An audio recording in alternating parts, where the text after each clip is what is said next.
कल के इसमें किसी को कुछ डाउट था?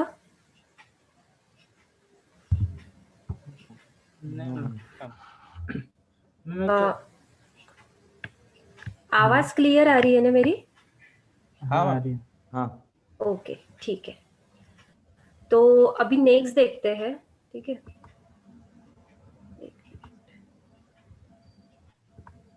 हाँ, तो आज हम लोग प्रैक्टिकल देखेंगे, तो जिसमें मैं आप लोगों को बताने वाली हूँ कि कैसे कमांड लाइन के थ्रू डेटाबेस बनाते हैं, टेबल बनाते हैं, उसमें एंट्री करते हैं, वो आज मैं सब कुछ आपको बताऊंगी, ठीक है। तो पहले इंस्टॉलेशन देख लेते हैं। तो जो MySQL आपको इंस्टॉल करना है, आप मत करो, बट अगर आपको प्रैक्टिस करनी है तो कर सकते हो। तो MySQL इंस्टॉल करने के लिए आपको गूगल में जाना पड़ेगा और वहां पे आप डायरेक्टली डाल दो MySQL डाउनलोड, ये दिख रहा है, ठीक है। बट उसमें आपको लिंक ये नीचे की सिलेक्ट करना है जिसमें डेव दिख रहा होगा।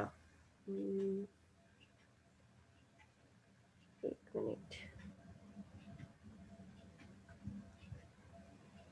करके देख लेती हूँ। हाँ, ये mysql.com, यहाँ पे जाना, यहाँ से भी कर सकते हो, बट उसकी जो ओरिजिनल वेबसाइट है जिसमें डेव करके आता है, तो मैं वहां से आप लोगों को बोलने वाली थी कि वहां से आप लोग डाउनलोड कर लो। एक मिनट यहाँ पे डाल ही देती हूँ, MySQL डाउनलोड।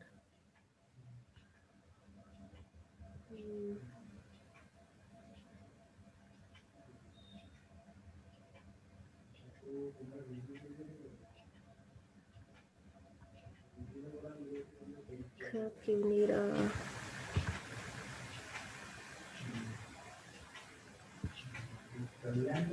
मैंने एक्चुअली डाउनलोड किया है, बट आप लोगों को दिखाने के लिए मैं बता रही हूँ। ये डाउनलोड में देख लेती हूँ, ट्राई नाउ।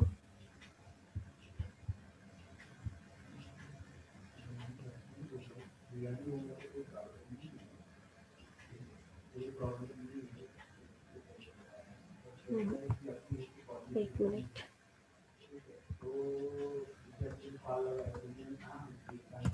MySQL डाउनलोड,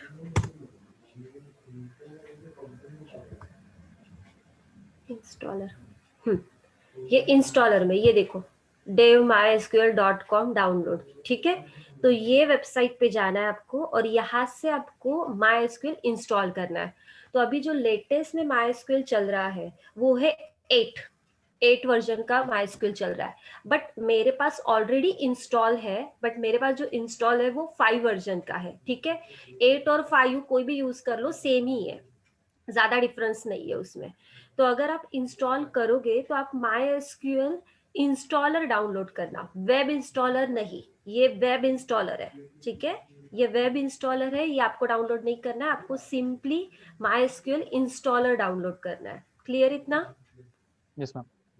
ठीक है। तो आप यहाँ से ये डाउनलोड कर लीजिए, मेरे पास ऑलरेडी डाउनलोडेड है, बट मेरे पास 5 वर्जन का है। तो अभी पहले उसको इंस्टॉल करते हैं हम लोग। तो वो है ये उसका सेटअप फाइल है। तो जस्ट क्लिक करना है, यस। यहाँ पे थोड़ा देख के आपको इंस्टॉल करना है, बिकॉज यहाँ पे कुछ यूजर पासवर्ड पूछा जाता है, वो आपको डालना पड़ेगा, क्योंकि बाय डिफॉल्ट MySQL का जो पासवर्ड होता है वो होता है रूट। बट जब आपको सी पैनल पे उसको होस्ट करते हो या AWS पे डेटाबेस को लेते हो, तो वहां पे आप पासवर्ड को चेंज कर सकते हो।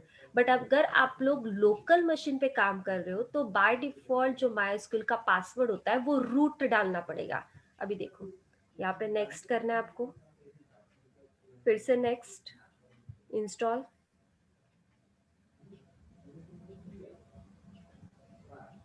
यहाँ पे स्किप करना है, sign up, then next, finish, फिर से एक आएगा।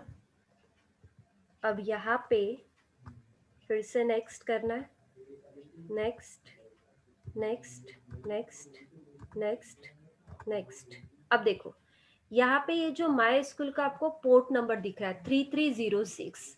अब मैंने ये प्रैक्टिकल करके देखा है, जैसे कि मैंने जैम भी उसी ऑपरेटिंग सिस्टम पे डाला बिकॉज वहां पे भी माई स्क्यूएल रहता है, और मैंने ये जो माई स्क्यूएल का कनेक्टर है वो भी सेम मशीन पे डाला, मतलब कि एक ही ऑपरेटिंग सिस्टम पे डाल के देखा है। तो मैंने ऐसा सोचा क्योंकि जो जैम होता है उसका बाय डिफॉल्ट पोर्ट जो होता है माई स्क्यूएल का वो 3306 होता है, बट वही मैंने यहाँ पे ये इंस्टॉल करते समय 3307 डाला, तो वो ले नहीं रहा था क्योंकि बाय डिफॉल्ट माई का जो पोर्ट है वो यूनिक होता है, दैट इज 3306। आप उसको चेंज नहीं कर सकते हो। ये करके देखा है इसलिए मैं आपको बता रही हूँ, ठीक है। तो इसको कुछ नहीं करना है, आपको खाली नेक्स्ट करना है, सेम नेक्स्ट, नेक्स्ट। अब यहाँ पे आपको वो पूछ रहा है कि आपको पासवर्ड डालना है, तो बाय डिफॉल्ट जब आप लोकल पे काम करते हो, लोकल मशीन पे काम करते हो, तो आपको माई स्क्यूएल का जो पासवर्ड होता है वो रूट डालना पड़ेगा। रूट रूट दोनों जगह रूट रूट डाल दो, देन नेक्स्ट। अब यहाँ पे ये सबसे मेन स्टेप होती है, जैसे कि अगर ये सारी सर्विसेज वो प्रॉपरली एग्जीक्यूट करता है तभी जाके कॉन्फ़िगर करेगा।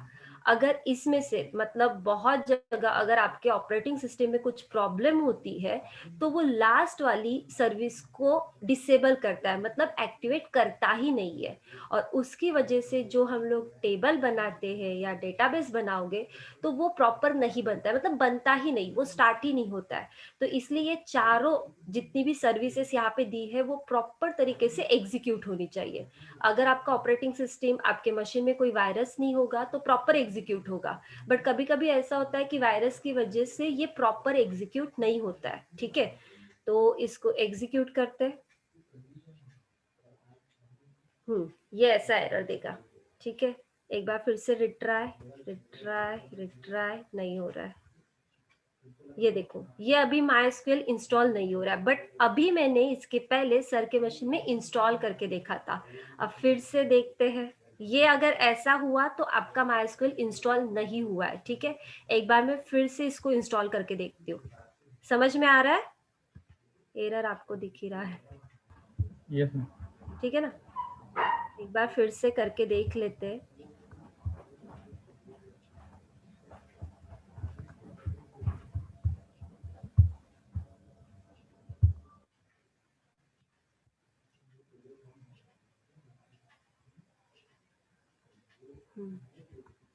एक्चुअली जब भी मैंने इंस्टॉल करके देखा था वो कि यहाँ पे होता है या नहीं होता है, तो आई थिंक उसकी वजह से हुआ होगा शायद से। एक बार फिर से करके देख लेते, तब प्रॉपर हुआ था।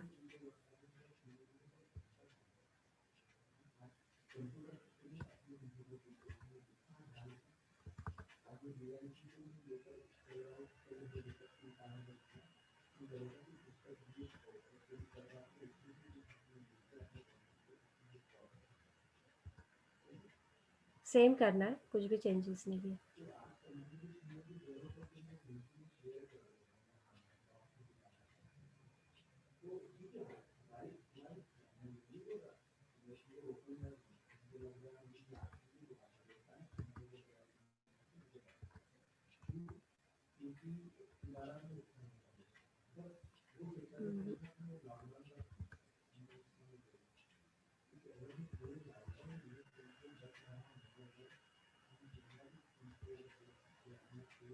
हम्म, इसको अनइंस्टॉल कर लेते पहले।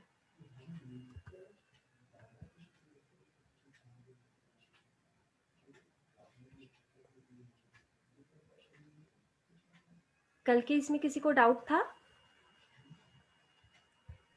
नहीं मैम, डाउट नहीं है, लेकिन ये जो बाकी के जो जो डेटाबेस के टाइप्स होते हैं मैम, उसमें कौन सा यूज होता है? जैसे हियरार्चिकल, नेटवर्क होगा, ऑब्जेक्ट ओरिएंटेड।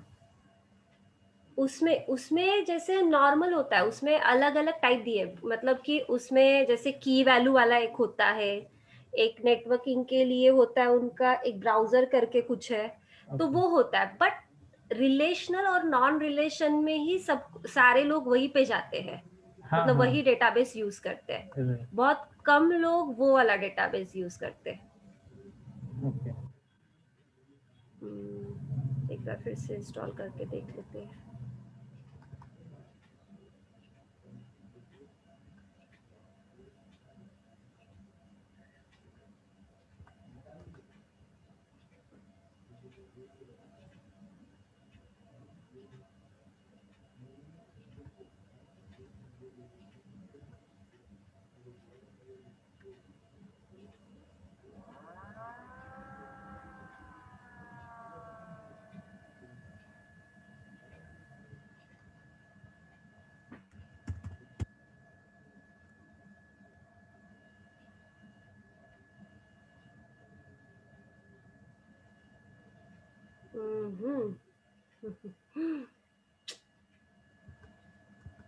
नहीं होगा ये। फायरवॉल का एरर दे रहा है। जब भी हुआ था, मैंने किया था जब भी, इसका एक प्रॉब्लम ही है।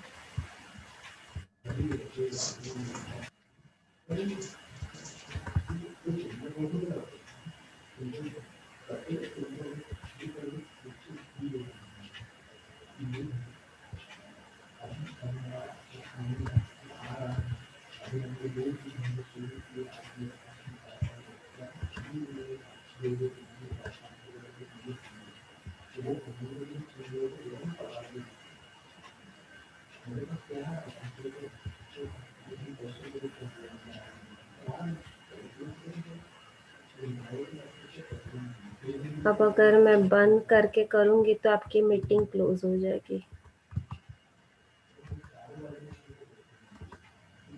एक बार ट्राई करके देख लेती हूँ तो ये है क्या नहीं इसमें। ठीक है।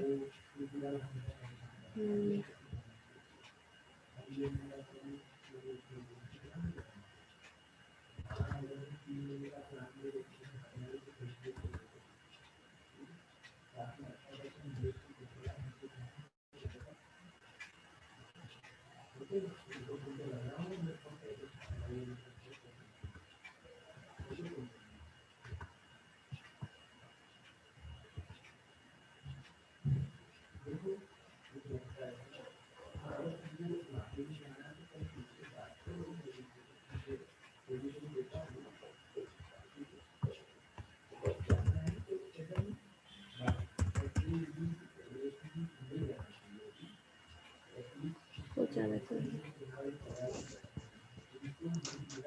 मैम एरर पढ़ते क्या एक बार या पूरा सिक्योरिटी सेटिंग कुछ नॉट पढ़ लो, मैंने ये एरर बहुत बार सॉल्व किया।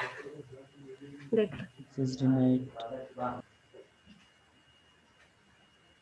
देख लो तुम लोग।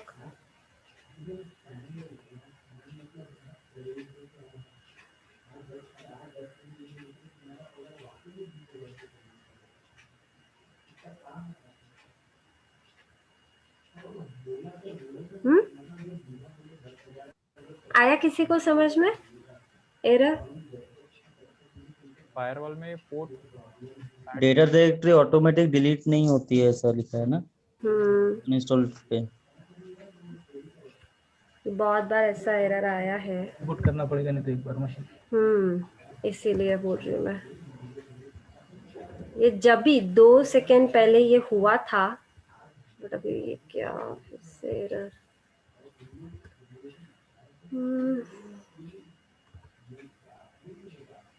मेल पे आएगा क्या ये वाला? किसी की मेल पे अगर मैं भेजूंगी तो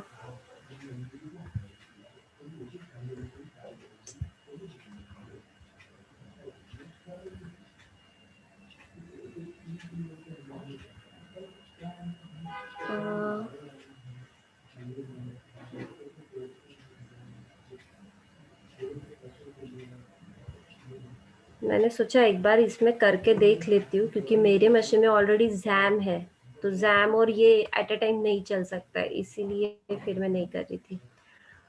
एक काम करती हूँ, 2 मिनट रुको।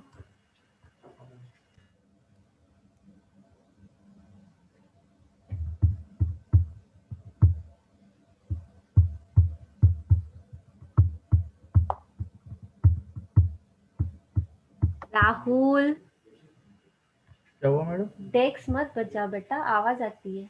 नहीं मैम, मैंने नहीं बजा डेस्क। तुम्हारे माइक से आ रही है आवाज।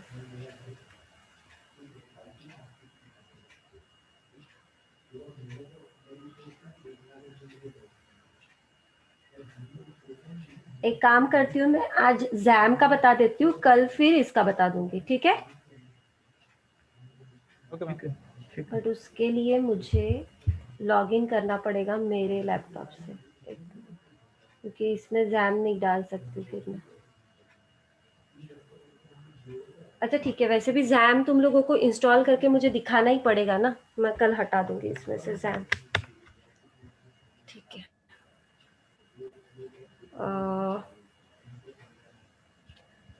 यहाँ पे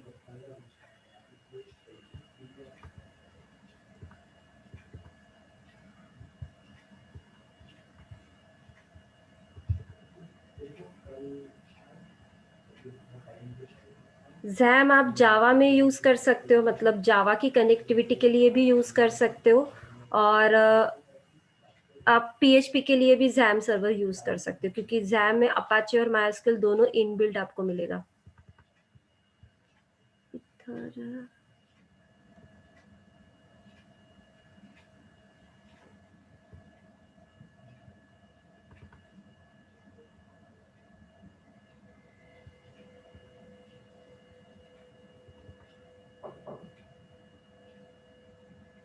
ये ठीक है।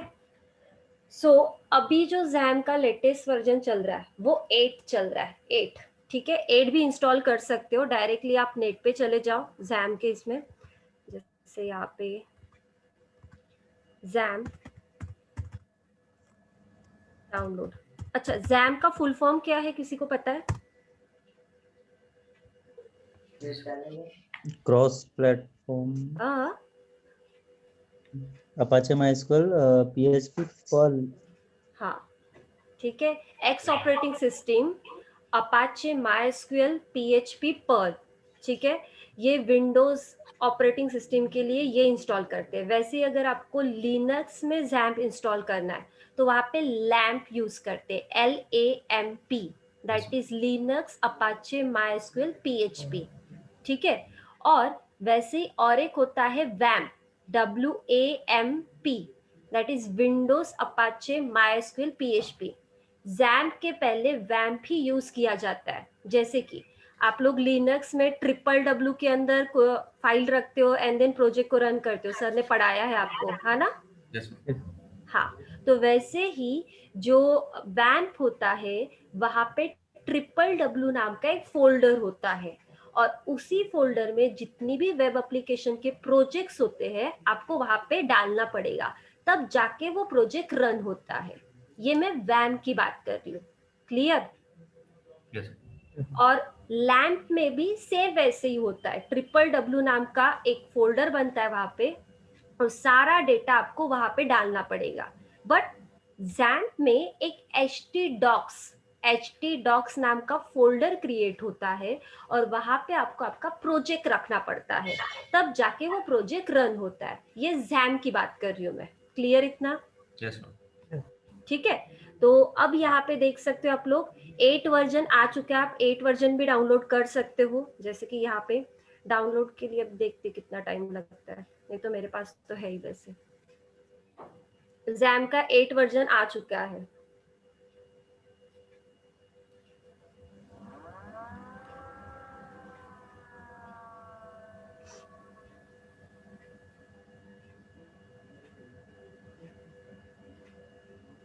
हो जाएगा जल्दी वैसे,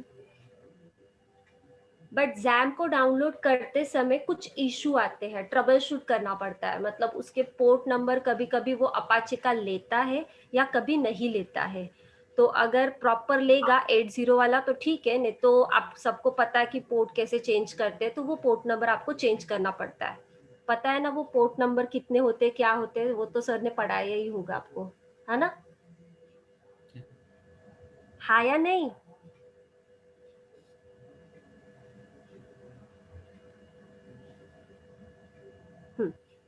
ये यहाँ पे है, इसको इंस्टॉल करते हैं जैम को।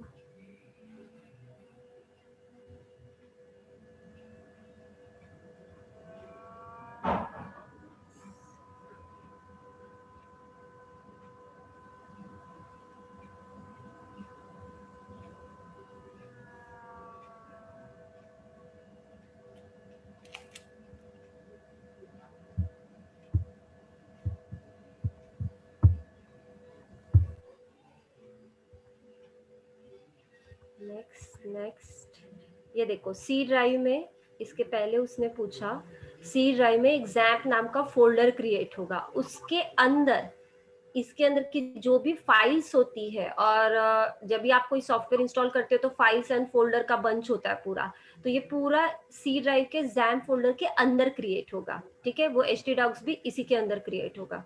सो हम लोग नेक्स्ट करेंगे। नेक्स्ट इंस्टॉलेशन स्टार्ट हो चुका है। ये आप लोग भी कर सकते हो, डायरेक्टली गूगल पे जाके जैम डाउनलोड कर दो, वहां से जो वर्जन का आपको जैम्प लेना है वो आप डाउनलोड कर दो। इसको क्लोज,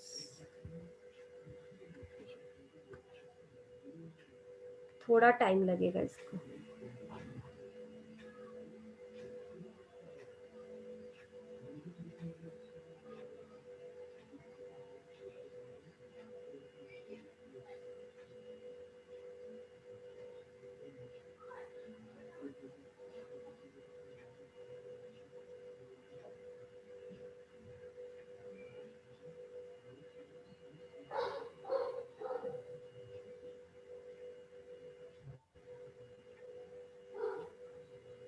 और ये जो जैम का मैं आज डेटाबेस बता रही हूँ वो बहुत ही इजी है, मतलब वो ग्राफिकली फॉर्मेट में रहता है पूरा, और जो मैं बताने वाली थी कमांड लाइन के थ्रू, उसमें आपको पूरी क्वेरीज डालनी पड़ती है, और क्वेरी डालने के बाद ही वो सब कुछ एक्सेस होता है, मतलब टेबल दिखेगा, डेटाबेस दिखेगा, ये सब कुछ दिखता है कमांड लाइन के थ्रू। बट इसमें आपको ग्राफिकली सब कुछ दिख जाएगा। इसमें 2-3 तरीके होते हैं, एक तो ग्राफिकल वर्जन भी होता है और एक क्वेरी वर्जन भी होता है, तो आप दोनों तरीके से कर सकते हो।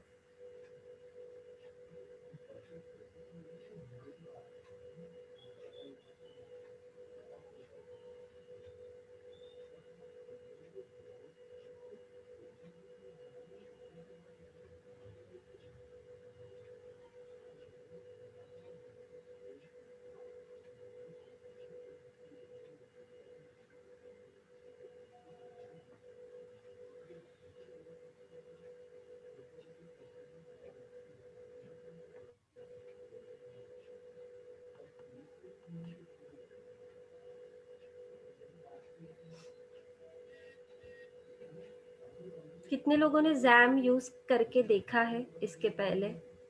बी तो किया है, उसमें कभी यूज करके देखा होगा? नहीं मैम। नहीं मैम, पहली बार। सिर्फ एक ही बार मैडम। अच्छा, जैम्प यूज किया है? पीएचपी का प्रोजेक्ट था मैडम, हाँ तो उसमें हम लोगों ने XAMPP इंस्टॉल करके फिर वो लोकल होस्ट में जाके सेटिंग किए। हाँ उसका कॉन्फ़िगर करने के बाद फिर वो एक बार यहाँ सर ने भी दिखाए थे प्रॉपरली, हाँ हाँ हाँ हाँ सेम ही था मैडम। और htdocs में हम प्रोजेक्ट्स करके हाँ वैसे। हाँ हाँ बराबर है।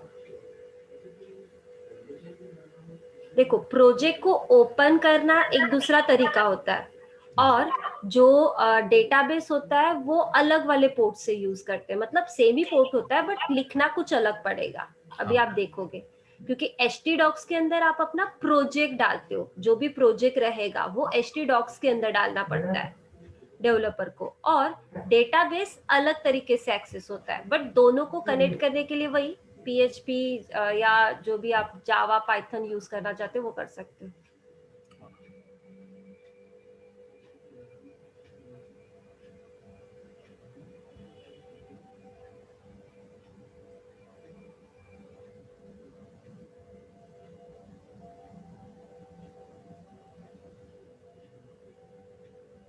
सर ने आपको आई थिंक जैम का ये दिखाया था, पैनल दिखाया था कैसे हाँ मैम। ओपन होता है ना?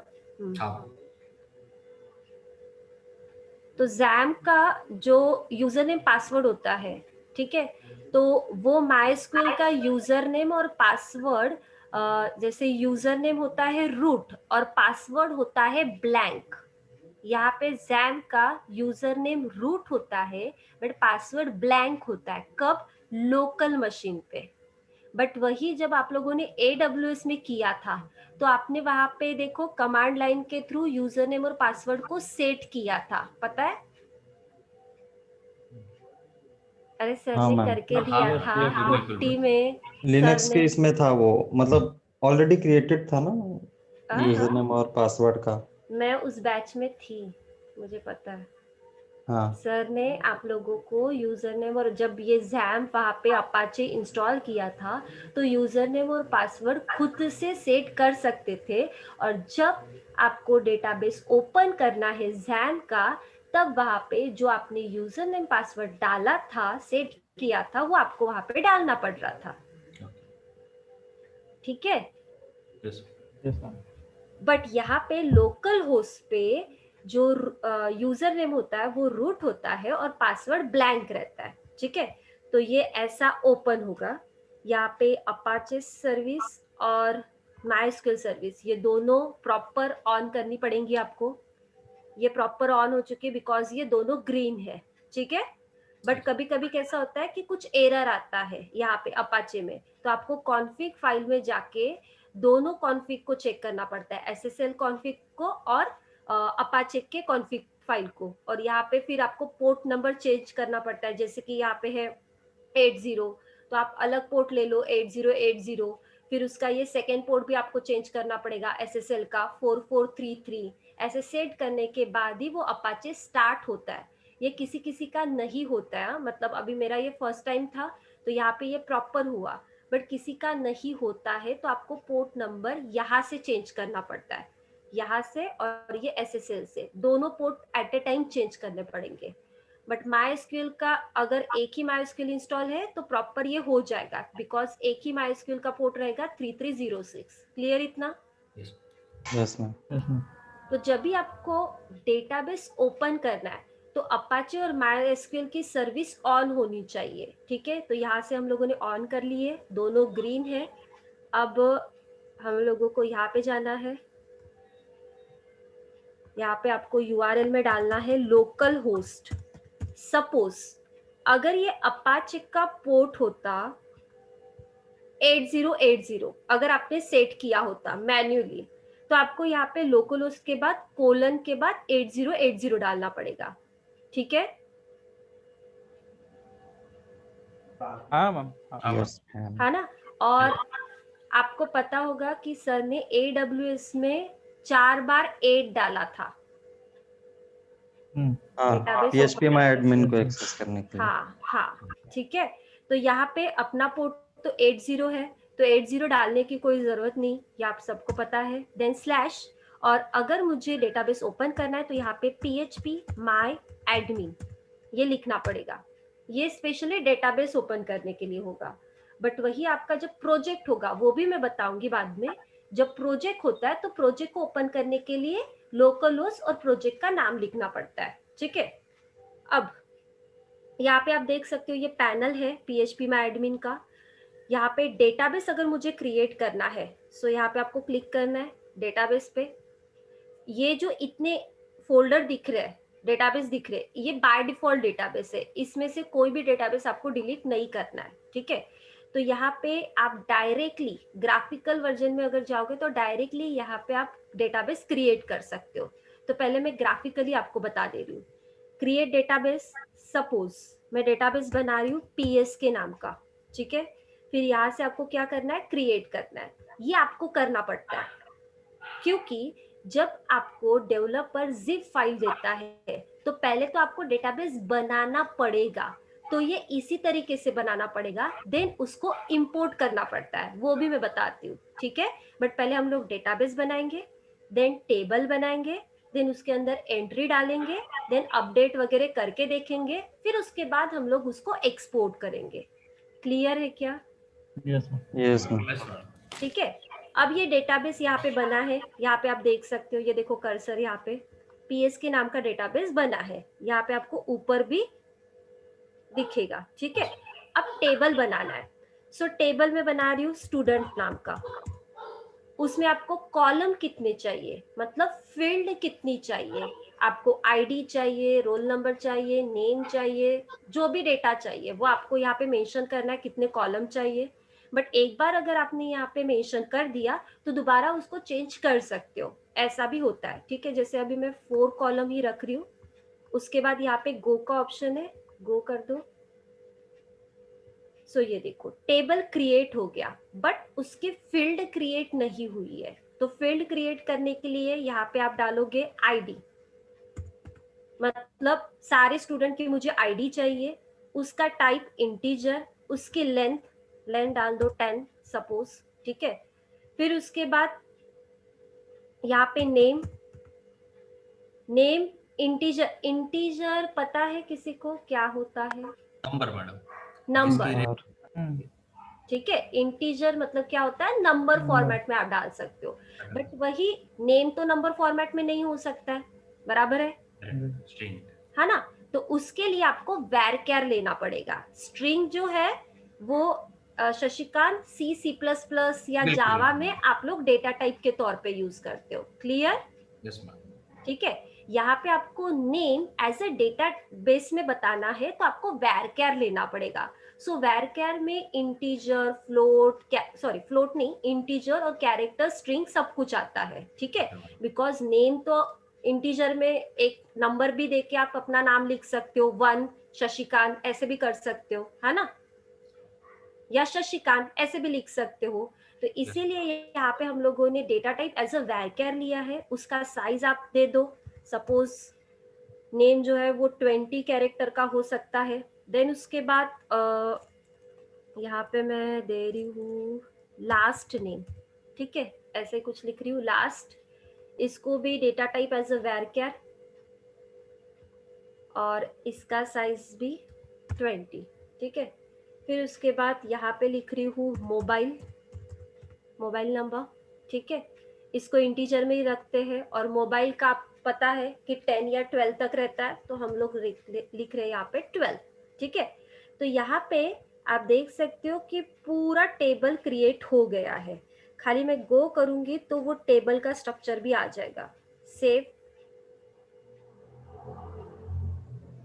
तो टेबल क्रिएट हो चुका है, ये देखो यहाँ पे ये टेबल बन चुका है, टेबल का स्ट्रक्चर बना हुआ है, मतलब जिसमें आईडी है, नेम है, लास्ट नेम है और मोबाइल नंबर है, और उसका टाइप भी उसने शो किया है, ठीक है। अगर आपको चेंज करना है आईडी की जगह पे, मैं चाहती हूँ कि रोल नंबर करना है, ठीक है, ये डेटाबेस एडमिन जो होता है वो चेंज कर सकता है। तो यहाँ पे वो चेंज वाले ऑप्शन में जाके आईडी की जगह पे उसको सपोज रोल नंबर करना है तो वो रोल नंबर कर सकता है, और यहाँ पे फिर से सेव। तो ये हो गया टेबल, ठीक है। यहाँ से आप प्राइमरी की वगैरह लगा सकते हो, ये प्राइमरी की मतलब यूनिक की बताता है, ठीक है। यहाँ से आप डायरेक्टली प्राइमरी की वगैरह लगा सकते हो, बट आपको ये इतना करने की जरूरत नहीं है, बट पता होना चाहिए इसलिए मैं बता रही हूँ। उसके बाद अगर मुझे इसमें एंट्री करनी है, बिकॉज यहाँ पे आप देखो पीएस के नाम का डेटाबेस तो बना है, मैंने बताया था कि डेटाबेस एक होता है एक प्रोजेक्ट का, बट टेबल आप मल्टीपल बना सकते हो, तो आप फिर से टेबल बना सकते हो उसके अंदर, ठीक है। ये न्यू पे क्लिक करके फिर से टेबल बना लो। अब स्टूडेंट वाले टेबल में एंट्री तो डाली नहीं है, तो एंट्री डालने के लिए ग्राफिकल व्यू से ही हम लोग जाएंगे, यहाँ पे इंसर्ट पे क्लिक करना है आपको। रोल नंबर मुझे ऐड करना है यहाँ पे 1, नेम ऐड करना है सपोज राहुल, उसके बाद सरनेम सोनूले, ठीक है, और मोबाइल नंबर,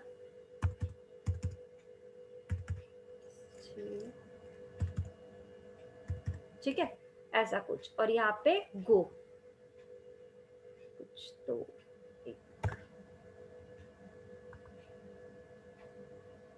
ठीक है, एंट्री चली गई है।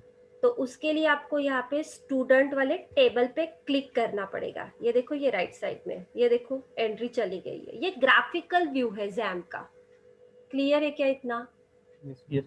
यस।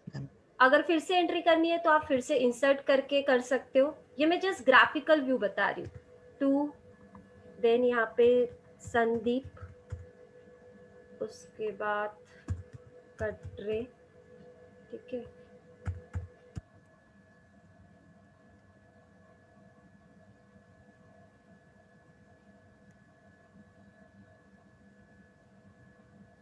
ये एंट्री भी चली गई है, फिर से स्टूडेंट वाले टेबल में आप चेक कर सकते हो, ये एंट्री गई है। बट वही जो मैंने आप लोगों को बोला था कि क्वेरी लैंग्वेज भी होती है, जैसे यहाँ पे तो इंसर्ट करके आपने कर लिया, मैन्युअली कर सकते हैं, ये डेवलपर करते हैं ऐसा, ठीक है। बट डेवलपर जो करते हैं ये ट्रायल के लिए करते हैं, वो खुद से एंट्री नहीं डालते हैं, वो यूजर डालेगा। यूजर कब डालेगा? जब यूआई आएगा और यूआई के अंदर हम लोग कुछ कोडिंग लिखेंगे, उसके थ्रू ही ये यहाँ पे एंट्री जाएगी।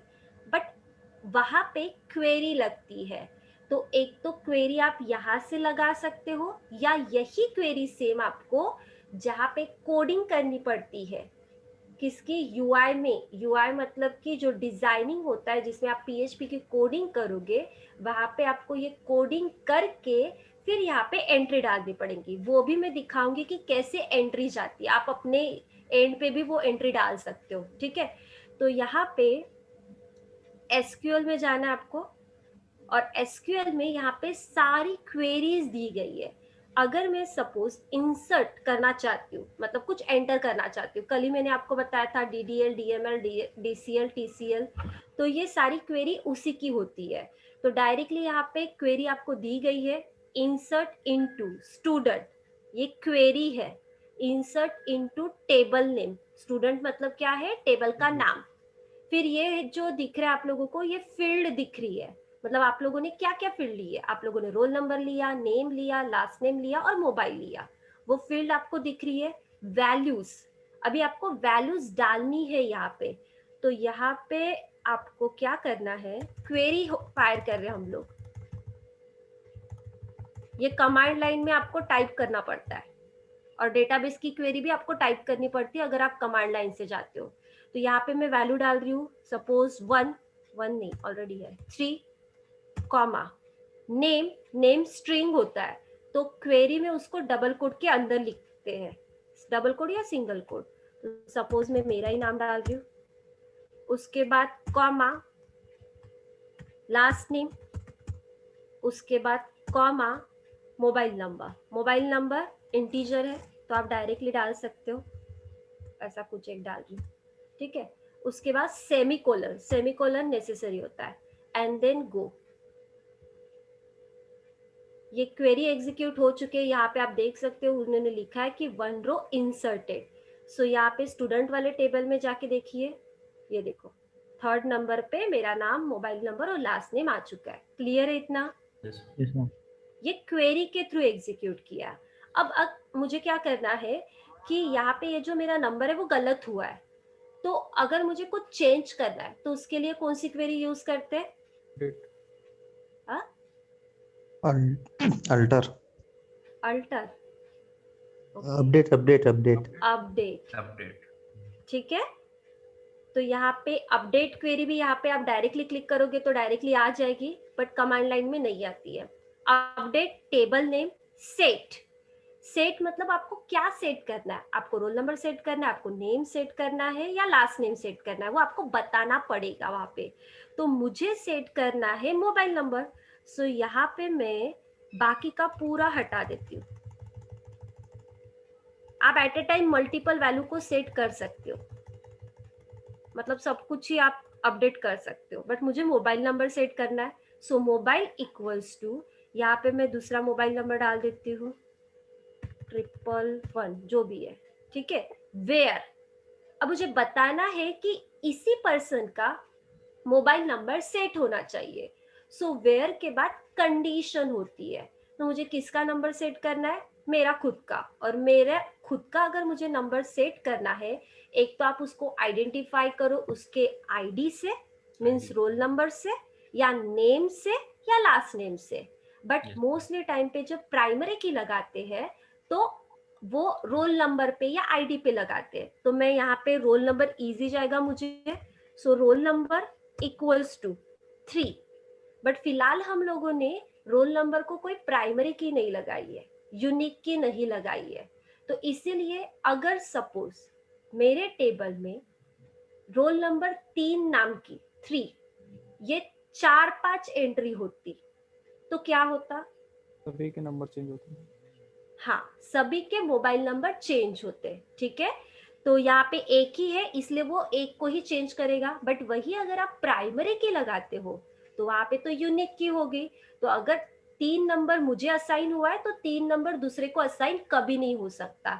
अगर आप वो रो भी डिलीट कर दो, मतलब मेरा पूरा नाम भी डिलीट कर दो, तो मेरे नाम के बाद अगर संदीप या वैभव का नाम आएगा तो वो 4th नंबर पे आएगा, वो 3 नंबर उसको रीअसाइन कभी नहीं करेगा, बिकॉज वहां पे क्या लगी है, प्राइमरी दैट इज यूनिक की लगी है। क्लियर है इतना? Yes, ma'am. ठीक है। अब यहाँ पे हम लोग बता रहे हैं कि रोल नंबर 3 पे जो मोबाइल नंबर है उसको हम लोग चेंज करेंगे। सो गो, ये बोल रहा है कि 1 रो अफेक्टेड, मतलब कर चुका है। फिर से टेबल पे जाएंगे और यहाँ पे देखो, यस समझा सबको? हाँ मैम। ठीक है। तो अब यहाँ पे वैसे ही सारी क्वेरी यहाँ पे एग्जीक्यूट की जा सकती है। जैसे कि सिलेक्ट से पूरा टेबल दिखता है, यहाँ पे आप देख सकते हो select star from student, that means select star from, star मतलब कि ऑल, फ्रॉम स्टूडेंट, स्टूडेंट मतलब कि टेबल, स्टूडेंट का टेबल पूरा फेच होगा ये सिलेक्ट क्वेरी से। दूसरी सिलेक्ट की क्वेरी, पर्टिकुलर किसी रिकॉर्ड को आपको देखना है, तो वो क्या करेगा, पर्टिकुलर वहां पे बताएगा कि मुझे roll number, name, last name, mobile from एक ही स्टूडेंट का देखना है। फ्रॉम कहाँ से देखना है? स्टूडेंट, स्टूडेंट मतलब टेबल, वेयर किसका, वेयर मतलब कि मुझे देखना है कि सेकेंड नंबर पे जो भी कोई होगा उसका रिकॉर्ड मुझे पूरा देखना है। तो यहाँ पे इस तरीके से ये सिलेक्ट क्वेरी एग्जीक्यूट हो सकती है। इंसर्ट तो मैंने आपको बताई है, अपडेट मतलब कि कुछ अपडेट करना है। डिलीट, डिलीट मतलब आप पर्टिकुलर रो को डिलीट कर सकते हो, ठीक है। यहाँ पे बहुत लिमिटेड दिया गया है, ठीक है, जैम्प में। बट वही जब आप कोडिंग में आते हो तो कोडिंग में जो क्वेरीज है, डीएमएल, डीटीएल, डीसीएल, टीसीएल, ये सारी क्वेरी जिसमें अल्टर, डिलीट, ग्रांट, रिवोक, ये सारी क्वेरी वहां पे आपको मैन्युअली लिखनी पड़ती है। डेवलपर वो खुद से लिखता है, तब जाके ये डेटाबेस में कुछ चेंजेस होते हैं। यहाँ पे तो अभी आपको क्या दिख रहा है, डायरेक्ट डायरेक्ट डायरेक्ट दिख रहा है, बिकॉज ये ग्राफिकल व्यू है, ठीक है। बट वही कोडिंग के थ्रू आते हैं तो वहां पे कोड लिख के फिर डेटाबेस में अगर आप चेक करोगे तो आपको डिफरेंस दिखाई देगा, चेंजेस दिखाई देंगे। क्लियर है इतना? Yes ma'am. हाँ मैम। अब देखो, अब क्या करना है, अब मैं इतना ये नहीं बता रही हूँ, ठीक है, इसको हम लोग जब कमांड लाइन के थ्रू करेंगे तब देखेंगे, और मैं एक प्रोजेक्ट कैसे कनेक्ट होता है, कैसे क्या उसमें क्वेरी कैसे लगती है वो भी मैं आपको बता दूंगी, ठीक है, एटलीस्ट आपको पता रहेगा। तो अभी जैसे ये डेटाबेस है तो इसको आपको क्या करना है कि इंपोर्ट करना पड़ेगा आपको, ठीक है। सबसे पहले क्या करना है, सॉरी, इसको आपको सबसे पहले एक्सपोर्ट करना पड़ेगा, ठीक है, क्योंकि डेवलपर आपको एक जिप फाइल देता है। तो वो कैसे बनेगी, मतलब वो जिप फाइल कैसे देगा आपको, फिर आपको AWS में उसको कैसे एग्जीक्यूट करना है वो देखना है आपको। तो यहाँ पे आप डेटाबेस पे क्लिक करोगे, ठीक है, ये डेटाबेस पे मैंने क्लिक किया, डेटाबेस पे क्लिक करना है, ठीक है। मतलब जो डेवलपर जिप फाइल देगा वो डेटाबेस की देगा, ना कि पर्टिकुलर टेबल की। डेटाबेस के अंदर पूरे टेबल्स आ गए तो वो डेटाबेस की ही फाइल आपको सेंड करेगा। सो यहाँ पे डेटाबेस है PS के नाम का, इसको मुझे करना है एक्सपोर्ट, एक्सपोर्ट करूंगी। यहाँ पे आपको कस्टम करना है, क्लिक, ठीक है। कोई भी प्रोजेक्ट की ऐसी ही आपको जिप फाइल मिलती है। कस्टम करने के बाद यहाँ पे नीचे में कंप्रेशन आपको बताया जाएगा कि जिप फाइल में चाहिए मुझे, सो जिप में वो बना के देगा। फिर यहाँ पे नीचे में आपको गो कर देना है, गो, वो डाउनलोड हो चुका है। ये देखो यहाँ पे PS के SQL जिप दिख रहा है, ये नीचे में डाउनलोड हो चुका है जिप फाइल। तो ये जिप फाइल में होती तो ये नोटपैड की फाइल है, बट उसके अंदर जो टेबल्स होते हैं, जो क्वेरीज होते हैं, जितनी एंट्रीज होती है डेटाबेस के अंदर, वो सारी की सारी एज अ क्वेरी फॉर्मेट में दिखती है। वो भी मैं दिखा देती हूँ। जो अभी हम लोगों ने यहाँ पे स्टूडेंट नाम का टेबल बनाया और ये डेटाबेस बनाया, तो दिखता कैसे वो देख लो पहले आप लोग। इसको जस्ट पहले एक्सट्रैक्ट कर देती हूँ।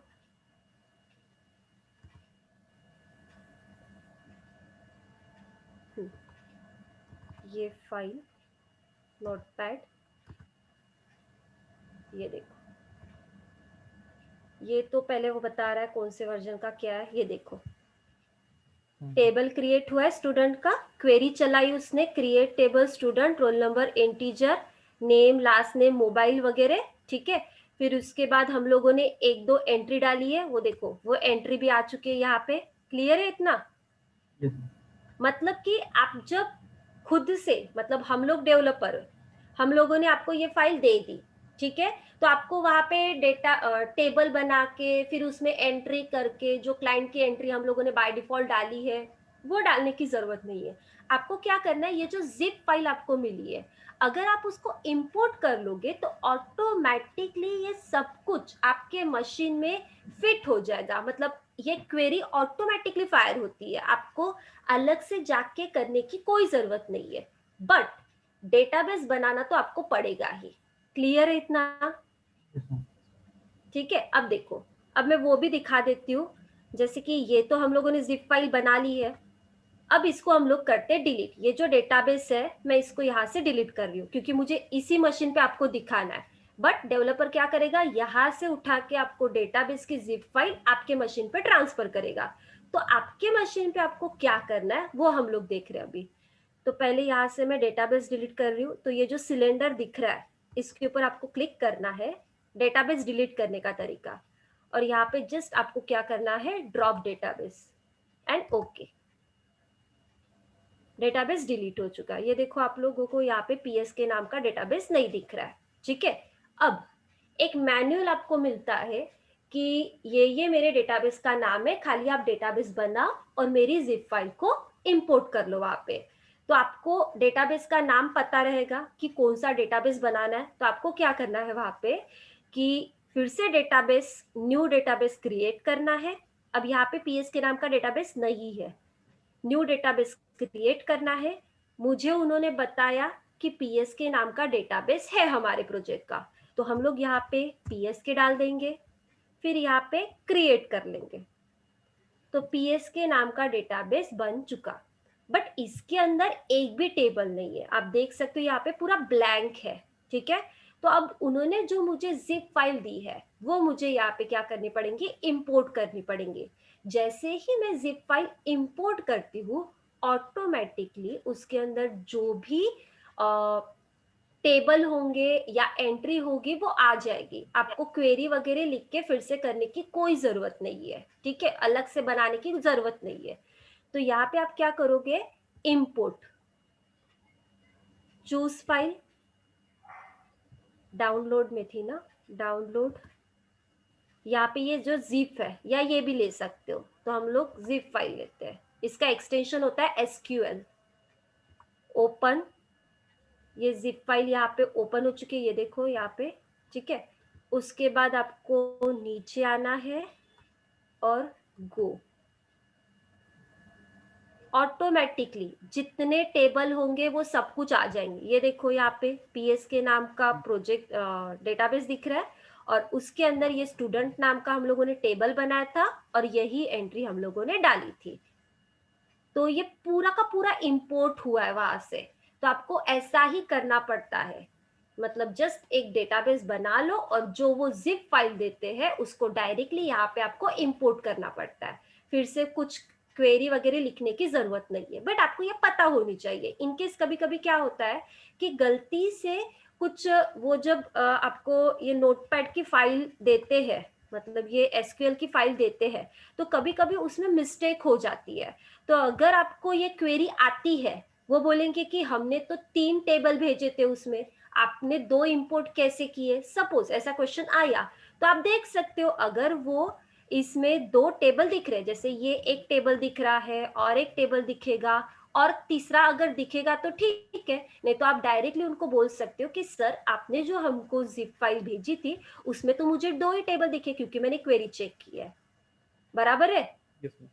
Yes, ma'am. है ना, क्योंकि आपको पता है इसलिए आप बोल सकते हो। बट अगर आपको पता ही नहीं है, वो आपके ऊपर ब्लेम कर सकते कि नहीं ये तो मैंने तो 3 टेबल का डेटाबेस भेजा था पूरा, इसने तो 2 कैसे किए। बट क्वेरी में है ही नहीं, ये मैनुअल में लिखा ही नहीं है, तो आप कैसे बोल सकते हो कि 3 टेबल का भेजा है आपने।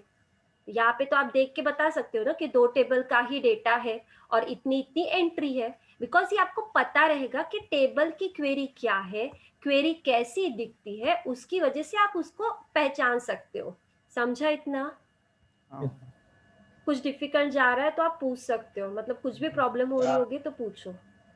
मतलब मैम यही मेन टास्क रहेगा ना कि डेटाबेस क्रिएट करना और जो है प्रोजेक्ट को इंपोर्ट करना। हाँ हाँ, ये और आपको मैम उधर करना पड़ता है वैसे। ये तो हो गया मैम, ये बना के देंगे और इसमें हाँ जो भी डेटा है वो तो वो फील्ड कर रहा है, मतलब जो भी हाँ डेवलपर है। लेकिन जैसे कि अपन हाँ कई बार करते हैं कि हम खुद डेटा डालते हैं और वो ऑटोमेटिक इसमें फेच होता है, मतलब डिप्लॉय होता है, तो वो कैसा होगा? आप खुद से डेटा कहाँ पे मतलब यूजर डालोगे? यूजर यूजर जैसे कि कोई। यूजर, हाँ, तो उसके लिए आपको प्रोजेक्ट आएगा। प्रोजेक्ट मतलब htdocs नाम का जो फोल्डर है वहां पे प्रोजेक्ट आता है, ठीक है? या जो URL DNS नेम पे आपका जो प्रोजेक्ट रहेगा, वहां पे सपोज एक कॉन्टैक्ट वाला फॉर्म है, वहां पे आप एंट्री करोगे तो वो एंट्री फिर ये डेटाबेस में आपको देख जाएगी। वो आपको यूजर से वहां से डालना पड़ेगा ना, आप ओके यहाँ से नहीं डाल सकते हो और आपको परमिशन भी नहीं देंगे वो, ओके। ठीक है? आपको खाली इतना बोलेंगे कि ये ऐसा ऐसा सेटअप कर दो, नहीं, बस। जैसे कि ये अपन ने बना लिया डेटाबेस, एक हाँ मान के चलिए ये स्कूल का डेटाबेस है ये, हाँ और ये डेटाबेस पे हमें कोई स्टूडेंट आते हैं उनसे ही फिल करा के लेना है, तो हाँ अपन ने उनको यूआरएल दे दिया है जो भी कुछ है और उसमें हाँ ये डेटा फिल कर रहे हैं, तो हाँ, वो कैसे करेंगे और इसमें डेटा फिर कैसे अपलोड होगा उनके वही एंड तो से? बोल रही हूँ। वो UI में जो फॉर्म रहेगा, उस राइट फॉर्म के अंदर कोडिंग रहेगी, राइट। वो कोडिंग डायरेक्टली डेटाबेस के साथ कनेक्ट कनेक्ट रहेंगी। रहेगी। हाँ, अच्छा। और फिर वो जो भी स्टूडेंट वहां पे एंट्री करेगा, तो कनेक्टिविटी तो हम लोगों ने वो कोडिंग के थ्रू अंदर की है, तो हाँ, फिर वो एंट्री ये डेटाबेस में एंटर होगी। वो मैं आपको बताने वाली हूँ कि कैसे जाता है वो। ठीक है। यही क्वेश्चन था ना तुम्हारा, यस यस राहुल? मैम, यही था जैसे कि अपन करते हैं ना, अपन हाँ भी हाँ अपने हाँ एडमिशन के फॉर्म वगैरह हाँ साइट पे हाँ डालते हैं, तो वही वो- क्वेश्चन। हाँ हाँ हाँ, वो प्रोजेक्ट आने दो। प्रोजेक्ट में आपको कनेक्टिविटी जब मैं बताऊंगी तो आपको पता चलेगा कि कैसे वो डेटा जा रहा है डेटाबेस में, आपको डायरेक्टली दिख ही जाएगा वो, ठीक है? Yes ma'am. हाँ, बट कोडिंग वाला पार्ट आपका नहीं है, बट आपको पता होना चाहिए कि कैसे डेटा एंटर होता है डेटाबेस में, वो मैं आपको दिखा दूंगी, ठीक है? वैभव, ये VIA वैभव ही है ना? क्या एक बार मतलब क्या बताना है? नहीं मैम, जब भी आपने पूछा था ना कि वो क्या किसी ने अच्छा इंस्टॉल अच्छा, किया है तब बोला था उन्होंने। ठीक है ठीक है। तो अभी तो समझाना सबको कि कैसे इंपोर्ट करता है, एक्सपोर्ट करना पड़ता है और डेटाबेस कैसे बनाना पड़ता है। हाँ मैम मैम। इंपोर्ट में मैक्सिमम फाइल साइज वहाँ पे 40 मेंशन था, उससे ज्यादा का नहीं होता क्या? हाँ, क्योंकि इसकी लिमिट है MySQL की, है ना? अच्छा। मैंने उस दिन आपको क्या बताया था, ये ओपन सोर्स है, बट सबकी कैसे लिमिटेशंस होते हैं, तो वो लिमिटेशन के थ्रू ही आपको करने पड़ते हैं। और 40 के ऊपर वैसे भी इतना ज्यादा बड़ा डेटाबेस होता नहीं है, क्योंकि अगर बात करूं मैं वर्डप्रेस की, तो उसकी भी कितनी भी प्लगइन डाउनलोड कर लो या थीम डाउनलोड कर लो, 40 के ऊपर जाती ही नहीं है। तो डेटाबेस 40 के फाइल के ऊपर जाएगा ही नहीं, ठीक है? अच्छा। बट अगर जाएगा तो फिर आपको लाइसेंस टूल लेना पड़ेगा, मतलब वो तो फिर अच्छा। MySQL यूज ही नहीं करेंगे ना, वो दूसरा डेटाबेस यूज कर लेंगे जिसमें उसका साइज वगैरह सब कुछ प्रॉपर है, लाइसेंस टूल यूज करेगा जैसे ओरेकल वगैरह, हाँ। ठीक है? Yes ma'am. और किसी का कुछ डाउट है? नहीं मैम। नहीं। ओके, शशिकांत कुछ डाउट है? नो मैडम, समझ। ओके, ठीक है। तो अभी मैं ये भी दिखा देती हूँ आप लोगों को कि जो XAMPP फोल्डर है वो कैसे दिख रहा है। यहाँ पे सी ड्राइव, ये XAMPP नाम का फोल्डर क्रिएट हो चुका है, ये यहाँ पे, एंड उसके अंदर में ये htdocs। सो htdocs के अंदर आपको प्रोजेक्ट डालने पड़ते हैं, जो भी आप प्रोजेक्ट बनाओगे वो प्रोजेक्ट आपको यहाँ पे डालना पड़ेगा, तब जाके उसके प्रोजेक्ट के अंदर डेटाबेस कनेक्टिविटी करना पड़ेगा, और फिर वो प्रोजेक्ट को आपको लोकल होस्ट से एग्जीक्यूट करना पड़ेगा। अब मेरे पास कोई प्रोजेक्ट नहीं है इसलिए मैं नहीं बता रही हूँ, बट कल के सेशन में आपको ये मैं एक्सप्लेन कर दूंगी, ठीक है? Yes yes ma'am. ठीक है, तो अभी कुछ डाउट है तो बताओ, क्योंकि मैं बाकी का जो सेशन रहेगा वो कल लूंगी। इसमें फिर मैं प्रोजेक्ट वगैरह आपको बता दूंगी, डेटाबेस कनेक्टिविटी बता दूंगी, और जो कमांड लाइन का जो बचा है वो भी मैं आपको बता दूंगी। मतलब वो तो जैसे कि अभी जो आपने ग्राफिकल किया वो सारी चीजें भी कल कमांड लाइन हो जाएगी। हाँ, वो कमांड ठीक है, लाइन में, ठीक है। जैसे कि आपको वो करना पड़ता है ओके। ना? यस ये मैम। तो ग्राफिकली तो बहुत इजी है, बट कमांड लाइन भी आपको पता होना चाहिए, सारी क्वेरी पता होनी चाहिए। मतलब कि जो डेवलपर है उनकी बात कर रही हूँ, आपको तो एक दो क्वेरी पता रही तो भी चलती है। Yes ma'am. ठीक है, यस। ओके, तो फिर एंड करते हैं आज के सेशन को। ओके। ओके, ठीक है। Okay ma'am, okay. Thank you. Thank you ma'am. Thank you ma'am.